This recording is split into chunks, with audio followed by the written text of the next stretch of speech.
자석 만들기에 대해서 한번 알아보겠습니다. 자, 그림을 한번 보시면요. 원통형으로 생긴 게 자석이라고 철이라고 생각을 해보겠습니다. 철에다가 이렇게 코일을 감았고요. 감은 다음에 여기 스위치를 하나 달았고 여기 직류전원 하나 달았습니다. 스위치 누르면요 전류가 흐르겠죠. 플러스에서 마이너스로 흐르니까요. 코일을 이렇게 감았기 때문에 전류가 이렇게 이런 방향으로 될 겁니다. 전류가 이렇게 생기면은 자속이 발생하겠죠. 자속은 앙페르의 오른손 법칙에 의해서 이렇게 전류의 방향, 전류가 이쪽으로 흐르면 자속은 엄지손가락 방향으로 이렇게 흐릅니다. 오른손 법칙. 이렇게 생성이 되는 겁니다. 자기력선은요. 자, 그러면은 화살표 방향, 나오는 방향이 N극이 되는 거고요. 들어가는 방향이 S극이 되는 겁니다. 그렇고요. 자, 그러면은 자기의 세기가 세지면은 세질수록 자속 밀도는 점점 커지겠죠. 자석의 힘이 점점 세진다는 얘기가 되겠습니다. 자, 그러다가 한없이 증가하는 게 아닙니다. 이 자석 밀도, 자석의 세기가 한없이 증가하지는 않고 일정 시점에 가면은 더 이상 증가하는 시기가 옵니다. 자석 밀도를 아무리 증가시켜도 이 내부에 있는 자석이 일정 시점이 되면은 머물러 있게 됩니다. 더 이상 올라가지 않고요. 그 상태를 포화 상태라고 부릅니다. 그러다가 그 포화 상태에서 오프를 시켜 볼게요. 오프를 시켜 보면은 자기력선이 점점 줄어들겠죠.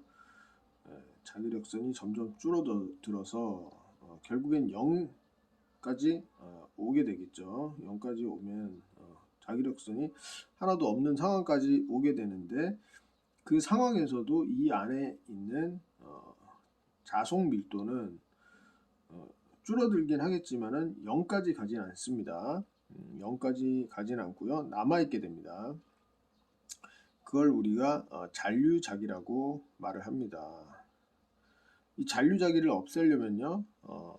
극성을 반대로 해서 스위치를 온 시켜줘야 돼요. 그래서 자기력선 방향이 반대 방향으로 가야지만 이 자석이 점점 자속 밀도가 줄어서 0인 시점, 즉 자연 상태로 원래 철 상태로 돌아오게 되고요. 근데 그 반대 방향으로 전류를 계속 가해주게 되면은 극성이 반대 방향으로 또 가게 됩니다. N, S 극이었는데 여기가 N, 밑에가 S극. 이 상태까지 가게 되는 겁니다. 그러다 오프 시키면은 그 상태도 자기력선이 점점 0까지 가다가 가게 될 거고 잔류자기가 또 남아있게 돼요. 남아있게 되지만 남아있게 되니까 그걸 우리가 영구자석으로 쓸 수가 있게 되는 겁니다. 자, 이런 상황인데 이거를 한번 그래프로 한번 살펴볼게요. 자기력선의 세기와 자속 밀도, 이 철 안에 들어있는 생성되는 자속 밀도와의 관계를 한번 알아보겠습니다. 옆에를 볼게요. 이게 영구자석이고 이게 일시자석인데 한번 보겠습니다. 영구자석일 경우 자개의 세기가 처음에 스위치 온 시켜주면은 점점 증가하겠죠. 자기력선이 점점 많아질 거예요. 자, 그러면은 그걸 표현한 게 이겁니다. 이쪽으로 향하겠죠. 향함에 따라 자기력선이 많아짐에 따라 여기 철에 생성되는 자속 밀도도 증가하겠죠. 그래서 이렇게 증가하게 되는 겁니다. 근데 이렇게 유선형으로 이렇게 처음에 곡선형으로 이렇게 증가하게 되는 거는 여기 처음 시작할 때는 좀 스타트업 타임이 좀 필요합니다. 자기의 세기가 좀 가해진다 해도 자속 밀도가 많이 증가하진 않아요. 그러다가 어느 일정 시점 되면은 갑자기 증가하죠. 증가하다가 자기의 세기를 더 많이 올려줘도 점점 자속 밀도가 증가하는 크기가 작아집니다. 작아지다가 자기의 세기를 아무리 올려줘도 자속 밀도가 증가하지 않는 시점이 도달하게 됩니다. 그 시점을 포화 상태라고 부르는 겁니다. 포화 상태가 될 거고요. 이 포화 상태에서 스위치를 오프시키면 어떻게 될까요? 오프시키면은 자기력선이 점점 줄어들겠죠. 자기의 세기가 점점 줄어들 겁니다. 그래서 이쪽으로 가겠죠. 자기의 세기 이 부분은 점점 줄어드는 방향이 되는 거고, 자속 밀도도 그에 따라서 줄어들겠죠. 밀도도 점점 줄어드니까 이쪽 방향이 되는 건데, 밀도는 이 종축이니까 이쪽 방향이 되는 거고, 이렇게 갈 겁니다. 자기 세기가 줄어들면 들수록 자속 밀도가 줄어들겠지만은 자기 세기가 줄어드는 속도가 자속 밀도 줄어드는 속도보다는 훨씬 빠릅니다. 그래서 자기력선은 금방 없어지는데 자속 밀도는 철에 남아있는 자속 밀도의 줄어드는 속도는 그렇게 빠르지 않다라는 겁니다. 좀 느립니다. 그래서 이렇게 그래프가 되는 겁니다. 그러면은 그래도 자속 밀도가 좀 남아있죠. 이 잔류 자기가 남아있기 때문에 우리가 영구 자석으로 쓸 수가 있는 겁니다. 이거 빼가지고 자석으로 쓰면 되겠죠.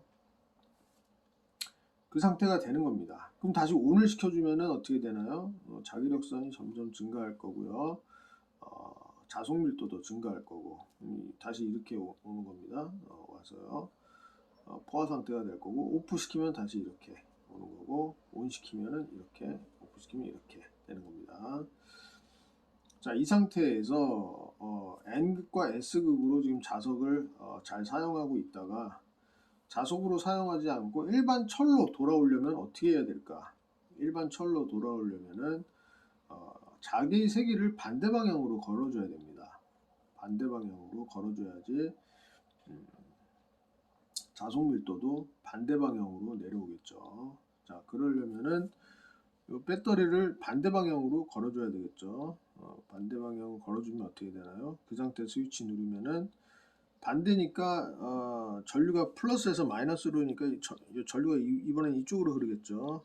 이쪽으로 흐르게 되는 거고요. 이렇게 전류가 흘러서 이렇게 들어가는 겁니다. 자, 그러면은 이쪽이니까요. 전류가 이쪽이니까 자기력선은 위쪽 방향이 되는 겁니다. 그렇죠? 그러면은 위에가 N극, 밑에가 S극이 되겠죠. 나오는 방향이 N극이니까요. 자, 그러면은 그 상태를 유지시켜 주면은요, 자기의 세기가 반대 방향으로 가는 거고, 자속 밀도도 반대 방향으로 내려오겠죠. 자, 그러면은 자기의 세기를 올려 보겠습니다. 세기를 점점 올리다가 올리면 자속 밀도가 0이 되는 시점이 이 시점이죠. 이 시점이 일반 자석이 아닌 철로 돌아오는 시점이 되겠습니다. 자성이 없으니까 자성이 없는 시점이 이 시점이 되겠습니다. 자, 그러다가 또 자기의 세기를 점점점 올려주면은 또 반대 방향으로 또 올라가겠죠. 반대 방 밑으로 올라오는데 이 상태에서 점점 올라가지 않는, 더 이상 올라가지 않는 시점이 오는 거죠. 그때가 포화 상태가 오게 되는 거고, 그때의 상황은 위에가 N극, 밑에가 S극 이렇게 되겠죠.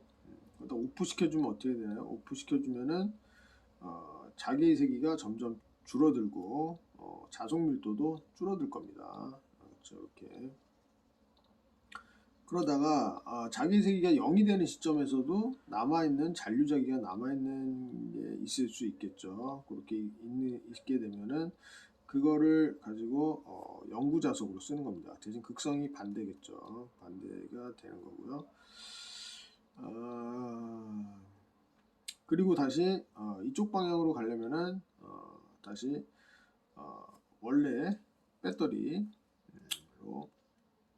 위에가 플러스 밑에가 마이너스 이렇게 해놓고 스위치를 올려줘야지 또 N극, S극이 반대 방향으로 생기겠죠. 쭉 올라갑니다. 이렇게 반복을 하게 됩니다. 원래 시점으로는 돌아올 수가 없습니다. 이렇게 와서 오는 이런 상태가 되게 되는 겁니다. 자, 이게 영구 자석의 상태고요. 릴레이와 같은 일시 자석은 그래프가 이렇게 됩니다. 자, 이게 특징이 뭐냐면은 자기 세기가 작습니다. 자기 세기가 작아요. 즉 뭐냐면은 보자력이라고 부르는데요. 보자력. 자석 상태에 있다가 자연 상태로 돌아오는 철 자연 상태로 돌아오는 그 힘, 그 자기의 세기를 반대 방향으로 보내주는 자기의 세기를 보자력이라고 부릅니다. 이 보자력이 영구 자석은 큰데 일시 자석은 좀 작습니다. 일시 자석은 좀 작아요. 그래서 스위치를 그냥 오프만 시켜줘도 거의 자석 밀도가 남아있질 않아요. 예, 그렇죠. 그래서 일반 철로 돌아오는 오기가 더 쉽습니다. 일시 자석은 보자력이 작기 때문이죠. 그래서 이런 거를 생각해 보시면은 릴레이는 이게 되는 거고 영구 자석은 이런 그래프에 따르게 되겠죠. 자, 보자력 한번 정리하는 거 볼게요. 자기장을 반대로 걸어주어 자기화를 없애는 데 필요한 자기장 되겠습니다. 자, 잔류자기 한번 보겠습니다. 잔류자기는 자기의 세기를 줄여서 0으로 하였더라도 남은 자석 밀도가 되겠습니다. 잔류자기가 있으니까 영구 자석으로 우리가 사용을 할 수가 있는 거죠. 영구 자석 재료는 자석 밀도와 자기의 세기가 모두 큰 재료를 사용해야 된다. 일시 자석, 릴레이 같은 재료는 자기는 크고요. 보자력은 작은 재료를 사용해야 되겠습니다. 자, 문제 한번 풀어보겠습니다. 자, 영구 자석 재료로 사용되는 철에 요구되는 것으로 옳은 것은 그랬습니다. 잔류자기와 보자력이 둘 다 커야 되겠죠. 그래서 답이 2번 되겠습니다. 잔류자기와 보자력이 클 것. 자기력이 오래 지속되기 위해서는 잔류자기와 보자력이 커야 한다. 답이 2번 되겠습니다. 자, 릴레이 회로 활용. 릴레이 회로를 어떻게 활용할 수 있을까 한번 볼게요. 이 부분이 전자석이라고 생각하시면 되겠어요. 전자석. 여기 배터리 하나 달았고요. 배터리에다가 스위치 하나 달았고요. 스위치 누르면은 전류가 여기 마이너스죠. 마이너스가 여기 플러스니까 이렇게 흐르겠죠. 흘러서 전자석이 될 거고요. 전자석이 되니까 여기 있는 철판이 이렇게 접점에 달라붙겠죠. 그래서 회로가 이렇게 형성이 될 겁니다. 그래서 빛이 나겠죠. 플러스에서 마이너스로 전류가 흐르겠죠. 그래서 켜질 거고요.